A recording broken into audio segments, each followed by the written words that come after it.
Vamos también a revisar cuáles son esas técnicas endoscópicas para resección de lesiones tempranas y pues en algunos, al final vamos a revisar algunos estudios que hay ya comparando técnicas endoscópicas contra quirúrgicas mínimamente invasivas como el TAMIS.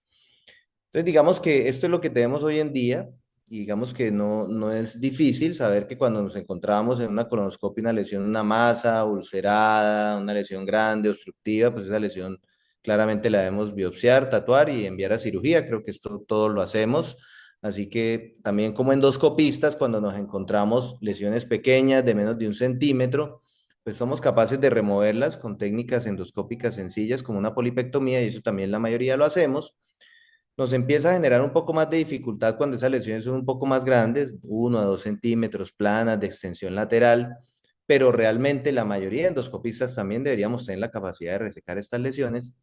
Y la cosa se nos complica aún más cuando estas lesiones son más grandes o están ubicadas en sitios difíciles, como a nivel proximal, en el colon derecho, en el ciego, lesiones que elevan poco. Y es allí donde esas lesiones deberían referirse a un centro, pues digamos, donde se maneje este tipo de lesiones de manera multidisciplinaria, donde se tenga la experiencia. Pero eso es lo que se debería hacer, ¿cierto? Y en el mundo, en países desarrollados donde el tema de la colonoscopia está muy avanzado, como los que yo les muestro ahí, pues esto es lo que se hace. Y miren cómo, por ejemplo, en Estados Unidos, este estudio, por ejemplo, retrospectivo, donde se revisaron casi 1 millón de pacientes llevados a colonoscopias y donde encontraron lesiones no malignas en el colon, justamente como la tendencia es que cada vez se operan menos estos pacientes. Miren la gráfica que demuestra la cirugía como viene en descenso. En cambio, llevar a mucosectomía estas lesiones cada vez se hace más en los Estados Unidos y esto digamos que es algo que deberíamos imitar.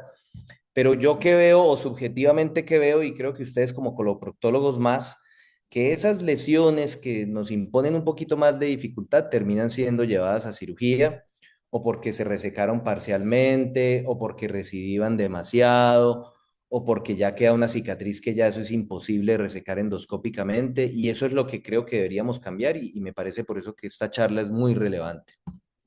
Y es que definitivamente, así como en Colombia, en el mundo en general, la tendencia es que se sobreutiliza la cirugía para la resección de lesiones benignas. Miren este artículo, les recomiendo que se lo lean, es una editorial del doctor Pioche, que es francés. Entonces, esto no es un tema solo de Colombia, realmente del mundo, a pesar de que lo que les mostré de Estados Unidos, en el mundo se opera todavía mucho paciente. Miren esta revisión sistemática que revisó 26 estudios, 139.000 pacientes que fueron llevados a cirugía por lesiones benignas del colon, por pólipos benignos, y donde la principal indicación era pólipos del colon derecho, planos, grandes.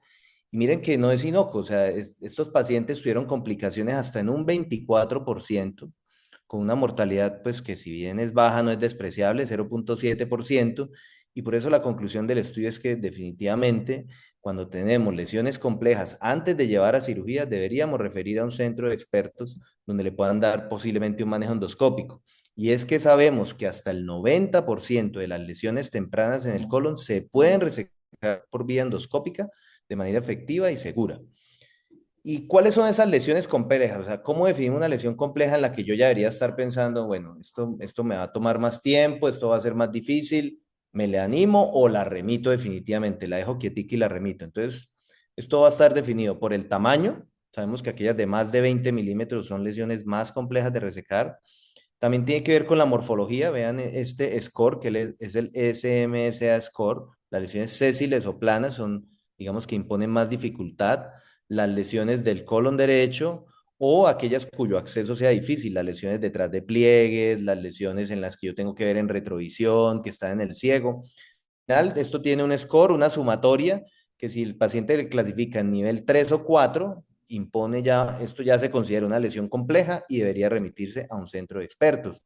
¿Y cuál es el problema de las lesiones complejas en el colon? Que son lesiones que tienen además más tasas de displasia de alto grado de carcinoma, tienen mayores tasas de resecciones incompletas, tienen mayores tasas de recurrencia y al final también terminan siendo más operadas.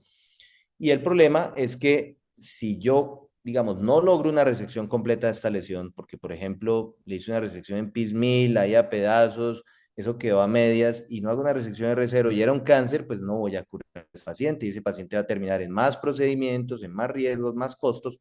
Entonces la idea es saber abordar ese tipo de lesiones. Y endoscópicamente, ¿qué tenemos? Tenemos las técnicas clásicas de la polipectomía con una asa diatérmica, coger y cortar el tallo de la lesión, por ejemplo, o cortar una lesión sésil no muy grande, menor a 10 milímetros, con asa fría o con asa caliente, o puedo inyectar en la base, como en la mucosectomía, que es la gráfica que vemos acá, en la que con un asa quitamos a pedazos una lesión hasta lograr una resección realmente completa y ya modificaciones a la técnica estándar, que es la mucosectomía bajo el agua, que ya les voy a mostrar algunas de las indicaciones. Pero entonces, buscando unas mayores tasas de resección en bloque, viene la disección endoscópica submucosa, en una técnica endoscópica avanzada que nació en Japón, en la cual primero hay una marcación del tejido alrededor de los márgenes de la lesión, luego, igual que en la mucosectomía, una inyección de la submucosa, una incisión circunferencial con un electrobisturí y posteriormente una disección por debajo de la lesión a través de la submucosa, logrando una resección en bloque de la lesión. Digamos, ¿qué ventaja tiene esto? Que se logran resecciones en bloque, cortamos la submucosa en su porción más profunda, entonces probablemente el margen que damos, sobre todo vertical, es muy bueno comparado a la mucosectomía. Variaciones a la técnica estándar, ¿qué fue esa? La de túnel, que es la gráfica que vemos aquí a la derecha, donde primero se hace un túnel submucoso debajo de la lesión y luego sí se completa la resección, digamos, de los márgenes horizontales. Esto porque el colon es un órgano móvil, es un órgano que cuando intentamos hacer la técnica clásica pierde mucho esa elevación cuando le hacemos el corte primero porque la submucosa es muy delgada y el líquido se disemina rápidamente. En cambio, haciéndolo en túnel, usted mantiene más elevada la submucosa y eso hace que la técnica sea más eficaz y más rápida. También algo que se utiliza mucho hoy en día son dispositivos de tracción, como este que vemos aquí en la gráfica de la derecha, donde con unos clips y bandas elásticas o sí, bandas elásticas básicamente se tracciona la lesión para que quede más expedita para la resección endoscópica. Y aquí les traje un ejemplo de una lesión pues muy sencilla del recto, una lesión sésil que abordo mediante ISD como para que vean los pasos ya, digamos, lesión real. Yo en colon uso la técnica de túnel justamente por esas ventajas que les describí. Entonces lo primero es una incisión que usualmente hacemos en la porción más distal de la lesión, donde empezamos a configurar un túnel que va, digamos, disecando la submucosa de manera progresiva hasta la porción más proximal de la lesión. Ahí estoy, digamos, configurando el túnel. Voy a avanzar aquí un poquito en aras del tiempo. Miren el túnel por debajo de la lesión. Y luego, ahí sí, comienzo a hacer los cortes, digamos, de la mucosotomía o a darle ya los márgenes horizontales a la lesión, tanto en visión frontal como en algunas porciones me toca inclusive hacerlo en retrovisión. Ya les voy a mostrar por acá. En este caso, ahí estoy en retrovisión, por ejemplo.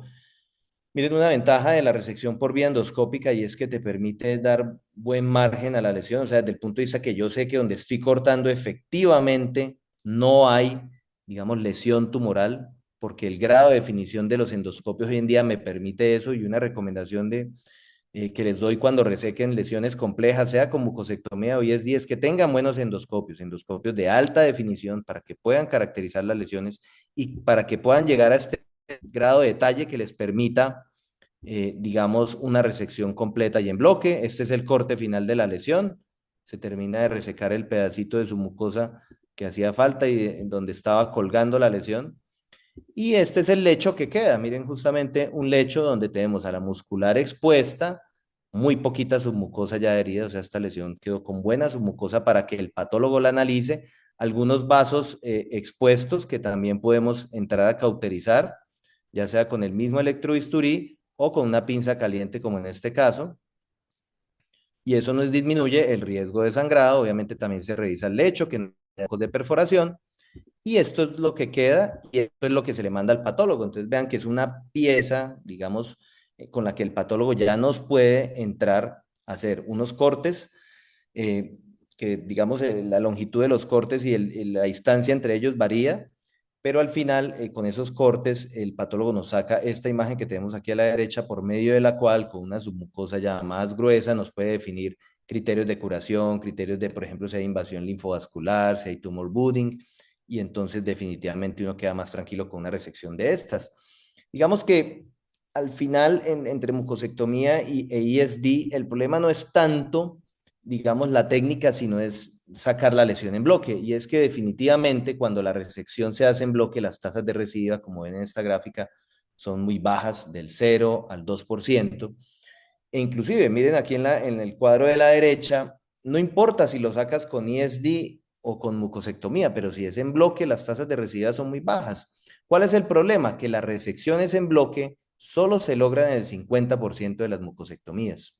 En cambio, las resecciones en bloque, hasta en un 95% de las disecciones submucosas se logran, teniendo una ventaja de la ISD. Entonces uno diría, no, pues hagámosle ISD a todos los pacientes, pero ¿cuál es el problema?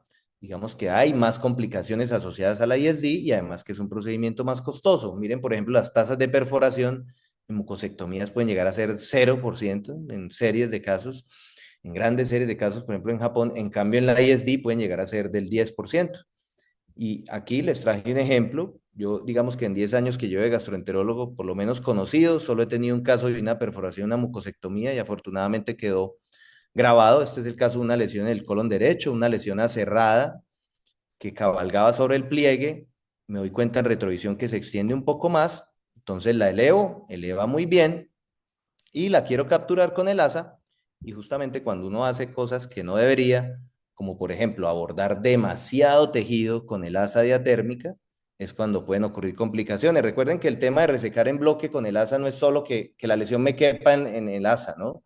Porque hoy en día tenemos asas de 25, 30 milímetros. El problema es que también podemos abarcar mucho tejido y terminar, digamos, complicando la situación. Y en este caso eso fue lo que ocurrió. En retrovisión, capturó la lesión, la reseco y justamente lo que veo es el signo de la diana, ¿sí? A mí me gusta hacer mucosectomías con azul de metileno porque justamente me dan ese contraste y miren que justamente si uno tiene en el fondo del lecho de resección algo blanco es que le pegó a la muscular, la quemó o la rompió completamente, como en este caso.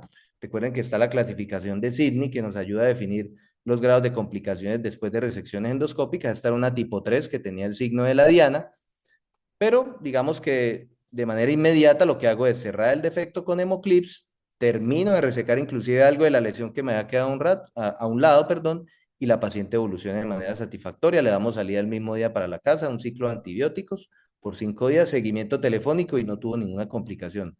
Única complicación, perforación, perdón, en mucosectomías que he hecho. Esto es algo importante cuando resequen las lesiones de la mucosectomía, miren el espécimen y miren justamente en la base, porque miren que el signo de la diana, que en este caso es la muscular, también se ve en el espécimen y nos debe obligar a revisar el lecho. En cambio que en ISD, que llevo más o menos unos 40 casos, he tenido ya 3 perforaciones, todas microperforaciones, afortunadamente todas manejadas endoscópicamente, sin necesidad de intervenciones quirúrgicas, drenajes como esta, por ejemplo, esta era una lesión gigante Cecil del colon sigmoide, esta era la punta del iceberg, porque vean que ya cuando le hago la retrovisión con un gastroscopio, porque esto del sigmoide, esto era una lesión gigante que abarcaba un 70-80% del sigmoide, le hago resección mediante disección endoscópica submucosa porque tenía una biopsia que decía que tenía displasia de alto grado. Ahí estoy progresando en la resección, este es el último punto en el que corto, así quedó el lecho de resección. Este es el espécimen o el bloque que se le manda al patólogo, 10 por 12 centímetros de diámetro. Lastimosamente no tengo la foto, pero revisando el lecho vi un pequeño defecto de la muscular. Le coloco un hemoclip, quedo tranquilo con eso, pero como fue una resección grande, a esta paciente la dejo hospitalizada para monitorearla y justamente a los 2 días, digamos que persiste con un dolor abdominal, elevación de reactantes. Este es el lecho de resección final. Le hago este TAC que justamente demuestra neumoperitoneo, pero no demostró extravasación del medio de contraste oral que se le había administrado a la paciente, lo cual sugería que era un neumo, digamos, residual del procedimiento, que es algo que es frecuente en ISD. Ojo, solo neumoperitoneo no es un marcador de una perforación activa. Y justamente la paciente con antibióticos empieza a mejorar y médicamente sale adelante. Este es el control endoscópico 3 meses después. Miren que pareciera que no hubiera sucedido nada ahí. El tejido epiteliza era homogénea, algún grado de estenosis leve, por el, digamos, el tamaño de la resección y aquí la cicatriz que demuestra pues un tejido, digamos, sin lesión residual. y pues como les digo, la paciente evolucionó de manera satisfactoria. Entonces miren que la ISD sí aumenta la tasa de complicaciones con respecto a la mucosectomía, entonces tampoco es hacer ISD a todo el mundo. Y justamente han venido estudios y este creo que es el mejor estudio que se ha diseñado al respecto, un estudio multicéntrico en Francia, 6 centros, incluyeron lesiones polipoides benignas de más de 25 milímetros y el desenlace primario era de la recurrencia a 6 meses. Aleatorizaron 360 pacientes, 178 fueron a ISD y 182 fueron a mucosectomía. En el grupo de la ISD, una sola recurrencia, 0.6%, en mucosectomía el 5%, que tampoco me parece muy alto, la verdad, con una diferencia que en este caso fue estadísticamente significativa. Eventos adversos, perforación y sangrado fue igual en ambos grupos, y globales 35 versus 24%, no significativo estadísticamente. Sí, claramente la ISD fueron procedimientos más demorados, 47 minutos en promedio versus 14 minutos de la mucosectomía. Obviamente se lograron más resecciones en bloque con la ISD, no 26%, pero 10%. Y un dato que sí me parece muy interesante es que resecciones de bajo riesgo o muy bajo riesgo, o sea, realmente resecciones curativas completas se lograron en el 90% de la ISD, en cambio solo en el 6% de la mucosectomía. Entonces, digamos, basado en este estudio, uno diría la ISD es más efectiva en la resección de las lesiones, ¿sí? Obviamente, como les digo, ahí tenemos que analizar un tema, bueno, hasta dónde, por ejemplo, vale la pena meterle los costos de la ISD a una adenoma con displasia de bajo grado, ¿cierto? Si igual con una buena mucosectomía lo voy a dejar curado, obviamente esos son países en primer mundo y es un dato que debemos tener en cuenta.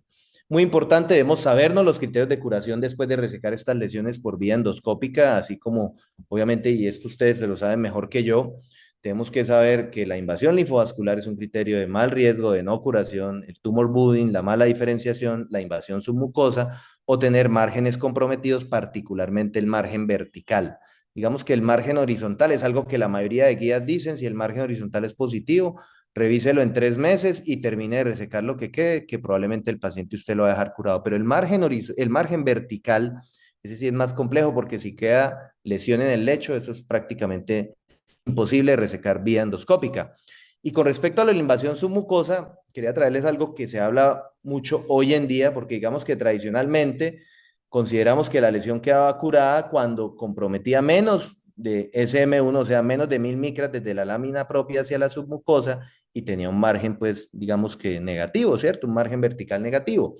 Y eso porque estudios, digamos, de hace varios años nos decían que un SM2, o sea, más de 1000 micras, ya tenía un riesgo del 6% de invasión nodal y un SM3 del 14%, pero vean que estudios recientes como este japonés, donde analizaron las piezas quirúrgicas de pacientes llevados a cirugías, encontraron que, por ejemplo, los SM2 tenían una tasa de invasión, digamos, ganglionar de tan solo el 2%, que pues a mi parecer es baja, ya ustedes de pronto ahorita me comentarán hasta dónde, digamos, puede ser un valor bajo o no, que digamos que obligue o que amerite a tener que llevar al paciente a cirugía para hacer un vaciamiento ganglionar, etcétera. Y esto viene también de estudios, por ejemplo, como este de Michael Berg. Ustedes saben que el doctor Berg es líder en Australia y a nivel mundial en este tema de resecciones endoscópicas. Él hizo, perdón, un análisis retrospectivo de 143 lesiones que tenían invasión de la submucosa en una gran corte de procedimientos realizados en Australia, donde por ese criterio de invasión submucosa, pues 109 de ellos fueron a manejo quirúrgico. Y resulta que cuando revisaron la patología de estos pacientes, 63% no tenían malignidad, ni en el colon, ni digamos nodal, 36 sí la tenían, 36%, pero cuando analizaron justamente, subanalizaron cada grupo, encontraron que todos los que tenían cáncer intramural, o sea, en el colon, tenían un margen vertical positivo, ¿sí? Así como aquellos que eran mal diferenciados y o tenían invasión linfovascular, muchos de ellos tuvieron, perdón, invasión ganglionar o compromiso ganglionar. Por el contrario, aquellos que no tuvieron malignidad residual, a pesar de tener invasión submucosa, fueron bien diferenciados y no tenían invasión linfovascular. Ninguno de ellos tuvo compromiso ganglionar, así como cuando tenían un R0 del margen submucoso, del límite del margen vertical, perdón, ninguno tuvo cáncer intramural. Entonces, este estudio sugiere que realmente, más allá de la invasión submucosa, digamos que el resto de criterios, como la mala diferenciación, la invasión linfovascular y tener un margen vertical positivo, deberían ser los que motiven a llevar a cirugía a estos pacientes, Obviamente esto es un estudio preliminar, las guías siguen recomendando que si la lesión es SM2, vaya a cirugía para hacer resección y vaciamiento, pero probablemente esto vaya a cambiar y al final pues es una decisión individual, ¿no? Y es la idea de estos casos poderlos discutir en grupos multidisciplinarios. Entonces, ¿qué paciente vamos a llevar a mucosectomía y es día de cirugía basado en esta introducción que les di? Entonces, al final, lo que endoscópicamente sí podemos más o menos predecir es si hay riesgo de invasión submucosa y si ese riesgo es bajo, podemos hacer mucosectomías inclusive en fragmentos o en piecemeal. Pero si hay algún riesgo de invasión submucosa, si esa invasión submucosa creemos que puede ser superficial, llevamos a disección endoscópica submucosa y si es profunda, deberíamos llevar pues claramente a cirugía. ¿Y qué factores nos aumentan el riesgo de invasión submucosa? Pues justamente el tamaño, y las lesiones cuando miden más de 4 centímetros ya tienen más riesgo de invasión submucosa, que el pólipo esté ulcerado, excavado, que el pólipo se vea y se sienta duro. Ustedes cuando tocan los pólipos con las pinzas y con los accesorios, no puede sentir que hay un pólipo duro, tiene un alto chance de tener invasión submucosa, inclusive hasta la muscular. El signo de la piel de gallina alrededor del pólipo, que habla de invasión probablemente linfovascular. No siempre, la verdad, se me parece variable. Cuando las lesiones de extensión lateral son no granulares y particularmente si tienen áreas de depresión, tienen riesgo de invasión submucosa, los patrones de superficie que ya los vamos a presentar o los signos de no elevación cuando inyectamos la submucosa. Entonces, por morfología, digamos, las lesiones pediculadas, ligeramente elevadas o inclusive planas, pero que sean granulares, podemos llevar a resección con mucosectomía, inclusive en piecemeal, ¿cierto? Cáncer de Por el contrario, las lesiones que claramente tengan una ligera depresión, digamos que llegar a resecarlas con mucosectomía puede ser técnicamente difícil y la probabilidad que te quede un margen positivo profundo es alto, entonces deberían ser llevadas a ISD como algo también que es novedoso y que les traje hoy y que esto sí ya lo recomiendan las guías, es que las lesiones sésiles de recto y sigmoide que yo crea que no puedo resecar en bloque mediante mucosectomía, vayan a ISD. Y es porque el recto y el sigmoide parece ser diferente al resto del colon en cuanto al riesgo de malignidad y sobre todo esas lesiones sésiles yo las puedo ver muy bonitas, no cancerígenas, digamos, a la inspección endoscópica, pero tienen algo que se llama riesgo de invasión submucosa encubierta. Y es la lesión como la que les voy a mostrar más adelante, resecamos con mucosectomía y nos sale con un cáncer y resulta que quedó sin criterios de curación. Y esta evidencia surge de, digamos, de estudios, este es otro estudio del doctor Burke, donde ellos, digamos, aleatorizan a sus pacientes con lesiones rectales a dos, digamos, esquemas terapéuticos. A uno, que es el que está a la izquierda, a todos los llevan a mucosectomía, y al otro los llevan a unos a ISD. ¿Cuáles llevaron a ISD? Justamente a las lesiones sésiles o que efectivamente se vieran, digamos, con patrones bizarros o irregulares en la superficie. Y al resto lo llevaron a mucosectomía. ¿Y justamente qué encontraron? Miren, justamente en el grupo que a todo el mundo llegaron, a todos los pacientes llevaron a mucosectomía, cáncer después de la mucosectomía en el 12%. En cambio, en el grupo selectivo, donde mandaron a unos a ISD, en las mucosectomías, solo un paciente de 188 tuvo cáncer. O sea, se clasifican mejor los pacientes cuando digamos, definimos que las lesiones sésiles no les hacemos mucosectomía, sino mejor van a ISD. ¿Por qué? Porque van a quedar curadas y justamente miren que en el grupo que llevaron a mucosectomías a todos los pacientes, las tasas de curación oncológica fueron tan bajas como el 5%, en cambio en el grupo selectivo hasta el 33%. Y eso nos ha sucedido a todos y a mí me ha sucedido, miren este caso, una lesión sésil en el recto, que creo mide más o menos 25, 30 milímetros, no la puedo ver muy bien atrás, pero yo digo, esto yo la saco con un asa, no creo que tenga mucho problema. El patrón de superficie, vean que no era feo, era un patrón homogéneo, un JNet 2A. Inyecto, me eleva muy bonito, la cojo con el asa, creo que la voy a resecar en bloque como debería y justamente cuando la corto lo que hice fue seccionarla a la mitad. ¿Qué hago? La termino de resecar en un segundo fragmento, salió en dos fragmentos, un lecho, pues que creo que hasta ahí, y ustedes me dirán, creo que uno diría la lesión quedó curada, los márgenes horizontales y verticales se ven negativos, a pesar de eso, quemo los márgenes con la punta del asa, que es algo que se recomienda en resecciones en piecemeal hoy en día, quemo los vasos, cierro el lecho, ¿y qué me dice el patólogo? Venga, esa lesión Era un Claro. adenoma velloso, pero además tenía un foco de adenocarcinoma moderadamente diferenciado y que estaba invadiendo la submucosa. Y con estos fragmentos que usted me mandó, yo no puedo definir si esto es un SM1, si es un SM2, tampoco me puedo comprometer si hay una invasión linfomuscular o no, porque la submucosa me llegó muy delgadita. Este era un paciente joven de 42 años, por lo tanto, termina en cirugía, una colectomía subtotal, vaciamiento ganglionar y muy similar al estudio que les mostré, no había lesión tumoral ni en el lecho ni en los ganglios. ¿A qué voy yo? Este caso, probablemente habiéndolo resecado mediante ISD, probablemente habría quedado curado, el patólogo nos habría confirmado los criterios de curación y el paciente se hubiera podido haber ahorrado la cirugía. Y es por eso que en nuestro centro, por lo menos, intentamos que la mayoría de lesiones sésiles del recto y del sigmoide, si vemos que con el ASA no vamos a resecarla en bloque, va a ISD, miren que este es un ejemplo de eso, una lesión grande del recto, recto distal y medio, nuevamente técnica de túnel, miren ahí está el túnel configurado de lado a lado de la lesión, y luego ya completo la mucosotomía con el electrobisturí, logrando una resección completa y en bloque, y justamente este era un adenoma velloso con displasia de alto grado, perdón, y el patólogo nos dice que los márgenes quedaron libres y la paciente quedó curada.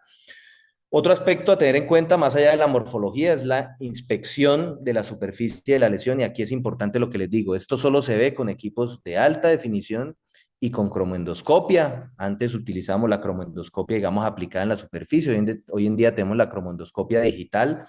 Y esta clasificación les recomiendo que se la aprendan porque es la que más se utiliza en la mayoría de estudios que trabajan esto de mucosectomías y resección de lesiones tempranas, es la JNET. La JNET básicamente es la clasificación de NICE, pero el grupo 2 lo subdivide en dos, el 2A justamente y el 2B, donde justamente el tipo 1, que son lesiones hiperplásicas o cerradas, o el 2A, donde el patrón de superficie vascular es regular, homogéneo, probablemente se asocia a lesiones con displasia de bajo grado, pues podemos resecar con mucosectomía. El grupo 2B, que son lesiones que ya comienzan a presentar algún patrón irregular en la superficie o en los vasos y que tienden a ser más oscuras que las otras lesiones, se benefician de resección mediante ISD, y las tipo 3, donde definitivamente el patrón es amorfo o ni siquiera hay patrón de superficie, pues deberían ir a cirugía. Y miren que esto es importante y muchas veces ni siquiera la lesión tiene que ser grande, monstruosa para cumplir estas características. Vean esta lesión, 15 milímetros con una franca depresión central, ¿sí? Unos vasos gruesos en los bordes de la lesión, una lesión que uno de por sí con solo verla la ve como una lesión dura, ¿sí? Y miren que cuando vemos el centro de la lesión hay pérdida tanto del patrón de superficie como vascular. ¿Qué hago con esta lesión? Le tomo biopsias porque es un JNET tipo 3.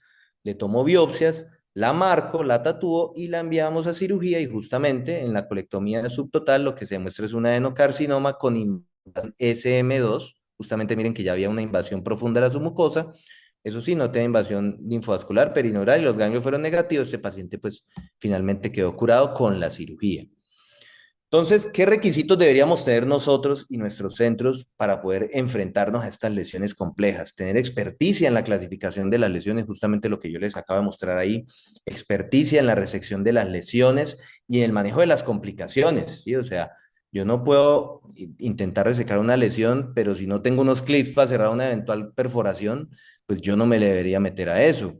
Tiempo y disposición, o sea, estas lesiones no es como para uno decir, no, en la jornada que tengo de colonoscopias de 7 a 12 y me sale una lesión compleja, entonces venga y yo la saco aquí a las carreras, no, o le abres el espacio y lo haces de una vez, o difieres eso a un segundo momento, y para esto hay que tener paciencia, o sea, esto no es de coger y hacer las cosas a las carreras, sin los accesorios, digamos, completos, porque justamente la idea es resecar por completo la lesión. Un error que yo veo con frecuencia es que no sé, eventualmente empezamos muy animados a resecar la lesión y cuando se va poniendo fea, no, dejemos eso ahí y chao y nos fuimos. Ustedes saben que eso deja una cicatriz que luego va a dificultar una segunda resección endoscópica.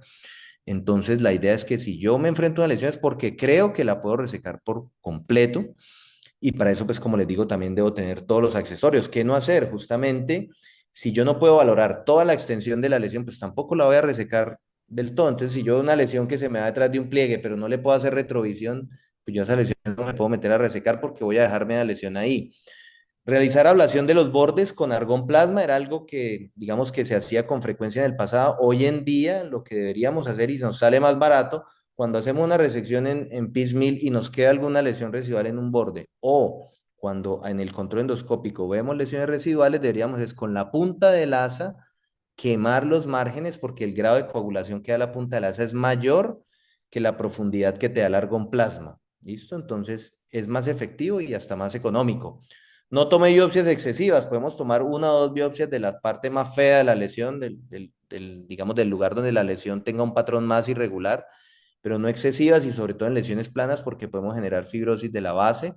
Muy importante, y van a haber varios casos que les voy a mostrar, no inyecte tatuaje debajo o cerca de la lesión. Si la lesión va a cirugía con 2 o 3 tatuajes a 3 a 4 centímetros de la lesión es suficiente, 3 a 4 centímetros distal a la lesión, o sea, hacia el ano. Si la lesión va para resección endoscópica, la misma distancia, pero con un solo tatuaje es suficiente, pero no tatuar por debajo o cerca de la lesión, que muchas veces el tatuaje se mete debajo de la lesión, genera fibrosis de la submucosa y luego la resección se dificulta. Y justamente no envía al paciente a cirugía sin haber consultado con un experto en resecar este tipo de lesiones.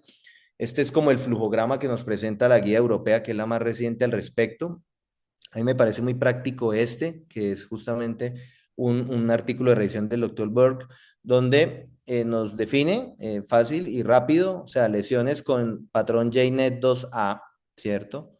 O que tengan un patrón de París, una clasificación de París ligeramente elevado, o sea, un 0,2A en cualquier localización, sobre todo si son granulares, o cualquier morfología en colon derecho, pueden ser sésiles, pueden tener una ligera depresión, pero en el colon derecho, donde el riesgo de malignidad es menor, llévelos a mucosectomía, inclusive en piecemeal. Si la lesión ya tiene un patrón 2B o tiene riesgo de invasión submucosa encubierta, como lo que les mostré, sésiles en recto y sigmoide, deberías sacarla en bloque. Si mide menos de 25 milímetros, con mucosectomía, pero si mide más de 25 milímetros, ISD. Y definitivamente las lesiones Jaynet tipo 3 o francamente deprimidas deberían ir a cirugía. Y ahí también surge algo que no les traje mucho esto porque la verdad no lo he hecho y es la disección endoscópica intermuscular, que esto se diseñó básicamente, o los estudios que hay hasta la fecha son en recto, en lesiones que eventualmente yo creo que tiene una invasión submucosa profunda o inclusive de la muscular, como yo dándole margen, sacando la circular interna, podría eventualmente también dejar curada esa lesión, pues se habla de usted inyectar entre las dos capas de la muscular, entre la circular y la longitudinal, y hacer la disección, sacando la mucosa, la submucosa y la circular interna. Algo que técnicamente, la verdad, nunca lo he visto en vivo, solo lo he visto en videos y me parece que es difícil, sobre todo porque esta es una capa muy delgada en la que uno fácilmente se va transmural, ¿sí? Y por lo menos nosotros como endoscopistas, pues no tenemos, digamos, la capacidad de cerrar ese lecho fácilmente. Sí hay dispositivos, pero son muy costosos, que le añadirían muchos costos a los procedimientos. Creo que esto podría aplicar más a técnicas como el TAMIS, por ejemplo, la disección intermuscular.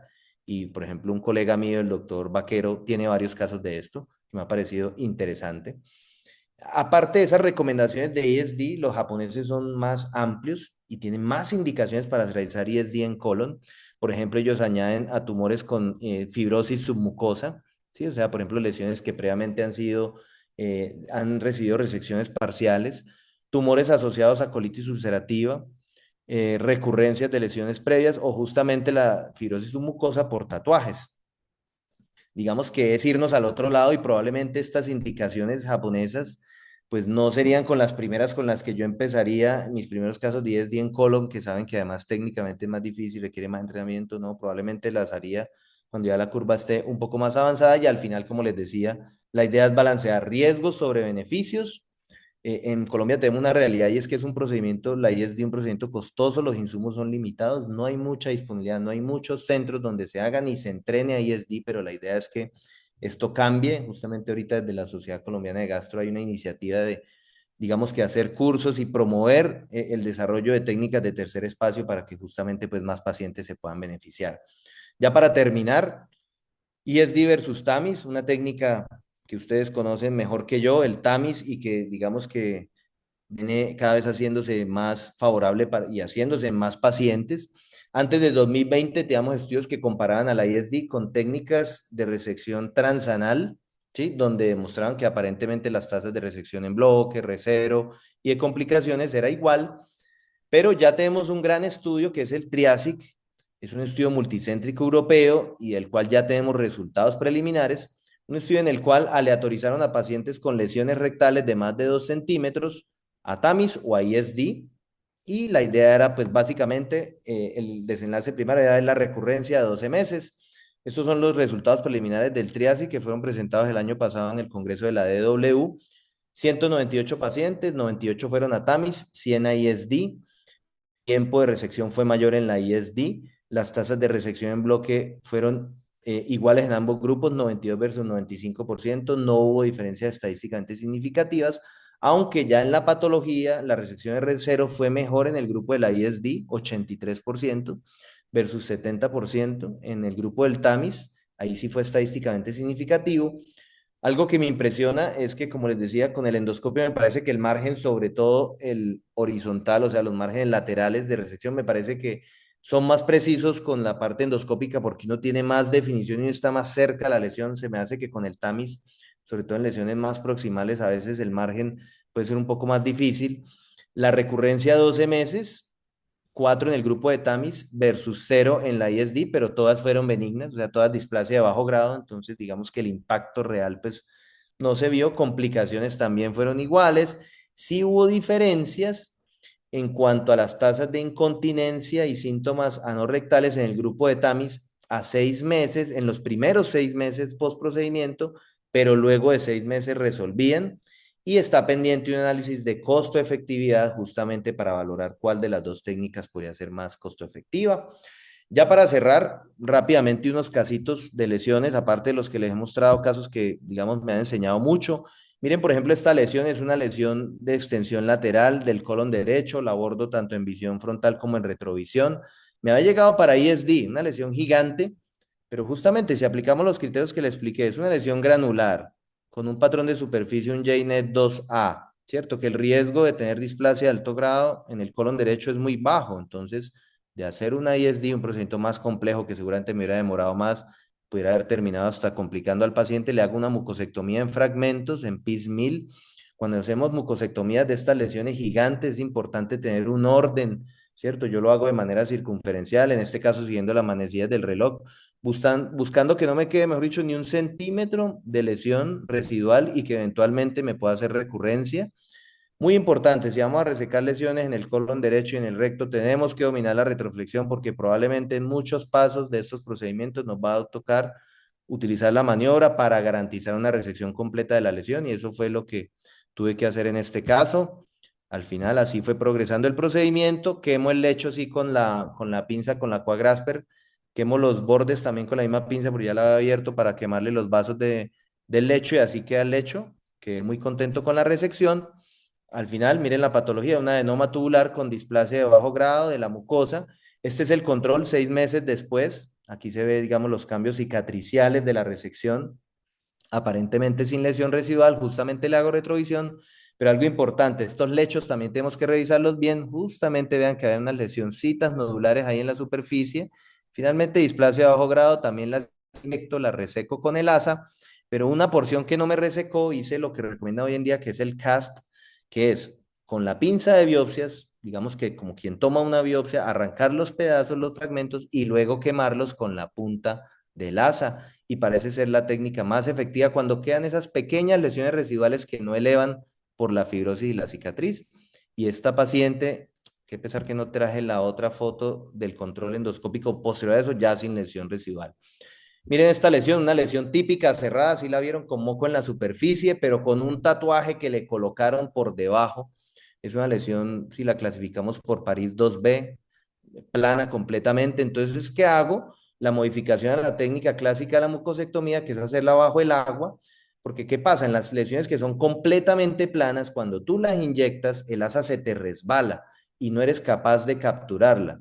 Entonces, cuando la hacemos bajo el agua, que realmente lo que hacemos primero es aspirar el aire e inundar el colon con agua, la lesión tiende a flotar y uno lo que hace es presiona el asa contra la pared del colon y mire cómo la mucosa se arruga literal adentro del asa y ya eso me permite capturar la lesión y ahí sí, si quiero por debajo del agua o por fuera, lo que hago es cortarla ya con energía, con el asa diatérmica. Voy a adelantar aquí en aras del tiempo. Miren justamente queda el lecho de resección, ahí está el tatuaje por debajo, me falta un pedacito, lo termino de resecar con el asa diatérmica. Y en estos días justamente le hicimos el control endoscópico y así quedó, digamos que el control de esta resección con cicatriz, sin lesión residual. Entonces recuerden, resección bajo el agua para lesiones planas o con riesgo de cicatriz. Cuando empiecen a hacer sus primeros casos de ISD, está el ISD híbrido. Básicamente es la técnica tradicional de hacer la marcación, si es necesario, en colon muchas veces no tenemos que marcar porque los márgenes están bien definidos, pero sí tenemos que hacer la mucosotomía circunferencial y luego con el asa resecamos. Y miren esta lesión, una lesión, una mucosa con melanosis coli, entonces todo lo que ven más claro o blanco en la mitad es el adenoma. Entonces lo que hago es, hago la mucosotomía con el electrobisturí en una lesión en el colon derecho, una forma como rara, como estrellada, y ya luego lo que hago es inyecto en el centro de la lesión y la capturo con el asa y esto es lo que obtengo al final. Y este es el control endoscópico un año después. Era una lesión, un adenoma con displasia de bajo grado, que digamos con criterios de resección completa, así se ve la cicatriz sin lesión residual. Y es de híbrido, sobre todo se lo recomiendo cuando empieza a hacer sus primeros casos y que sean lesiones pues no muy grandes, ¿cierto? Que no excedan 30, máximo 40 milímetros. Ya digamos que a medida que va uno avanzando y cogiéndose confianza con la técnica, y es die enano y recto, ¿sí? Lesiones que se van hasta la línea dentada, inclusive comprometen el canal anal. Esta fue una lesión compleja, 50 por 30 milímetros, 70% de la circunferencia, un JNET 2B, o sea, algún grado de riesgo de invasión submucosa tenga esta lesión, por eso le hago ISD. Lo harto es que si se dan cuenta, la lesión se metía hasta el canal anal, sobrepasaba la línea dentada y justamente empecé a hacer la mucosotomía en el ano, un sitio que la verdad para nosotros como gastroenterólogos no le tenemos mucha confianza, no hemos intervenido y fue un reto, además porque se empiezan a encontrar con hemorroides, entonces dice que la submucosa alrededor de las hemorroides. No fue un procedimiento muy agradable, la verdad, para mí, complejo, dispendioso. Al final, pues, afortunadamente logro una resección completa de la lesión. Este es el bloque que le envía al patólogo. Realmente la paciente no tuvo ninguna complicación relevante diferente al dolor, que fue algo que afortunadamente, como tengo varios amigos coloproctólogos en el hospital, me enseñaron cómo se maneja el dolor a nivel anal. Y un tip ahí es que cuando hagamos resecciones muy cerca de la línea dental, además del líquido con el que elevamos la submucosa, le podemos meter lidocaína y eso tiene estudios que disminuye las tasas de dolor posoperatorio.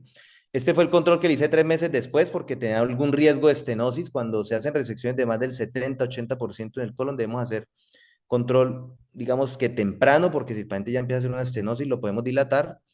Y este fue el control un año después, donde digamos que se ve una cicatriz, donde efectivamente no hay lesión residual, la lesión quedó curada. Creo que no mostré el resultado de la patología, pero tenía displasia de alto grado, márgenes libres, la paciente queda curada. Este es un caso similar que hice hace un par de semanas, hace como 4 semanas, y saber que ya hay estudios. Este estudio, por ejemplo, que ven abajo, publicado este año, ya demuestra que es efectivo y es posible hacer ISD en el ano.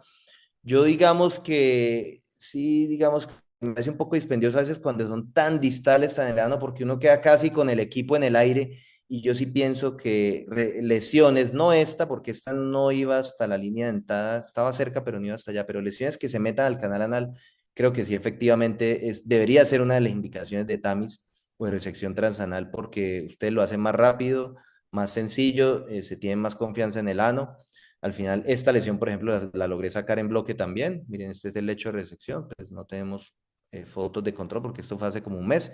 A esta paciente le fue muy bien. ISD en lesiones con fibrosis por tinta china. Esta fue una lesión, un adenoma aserrado. Imaginen una lesión muy temprana, con un bajo riesgo en el colon derecho, pero que tatúan en la base y cuando la intentaron resecar no les elevó, entonces me llegó para ISD. Justamente una resección también en bloque. Se le envía al patólogo, un adenoma cerrado y esta es la cicatriz donde no se evidencia lesión residual. El doctor Emura, el año pasado en la DW ya, ustedes saben que él está en Estados Unidos y fue uno de los pioneros de la ISD en Colombia, ya está publicando casos, justamente una serie de 4 casos de resección en lesiones con fibrosis por la tinta china. Y este caso ya para terminar, un caso que tuve el año pasado, un paciente con antecedente de colitis ulcerativa, un señor de 74 años. Miren justamente esa mucosa edematosa, una colitis ulcerativa que tenía desde la juventud y en la que justamente en la colonoscopia tamizaje le encuentran esta lesión temprana, que es de esas lesiones típicas que describen colitis ulcerativa, donde no está el típico pólipo, sepsis, y son esas lesiones de extensión lateral, granulares o no granulares.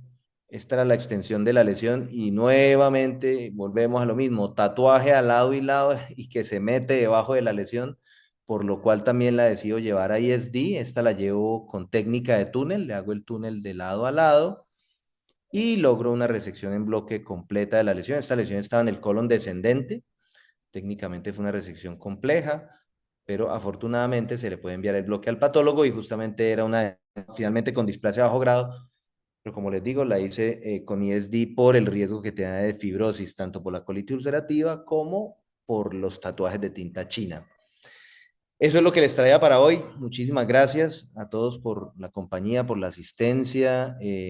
Imagino que habrán dudas, comentarios y me gustaría también comentar pues desde el lado de ustedes, del lado quirúrgico, pues eh, cuál podría llegar a ser el abordaje, ven factible realizar estas técnicas endoscópicas o en qué aspectos, por ejemplo, ustedes de pronto difieren con lo que yo les mostré hoy.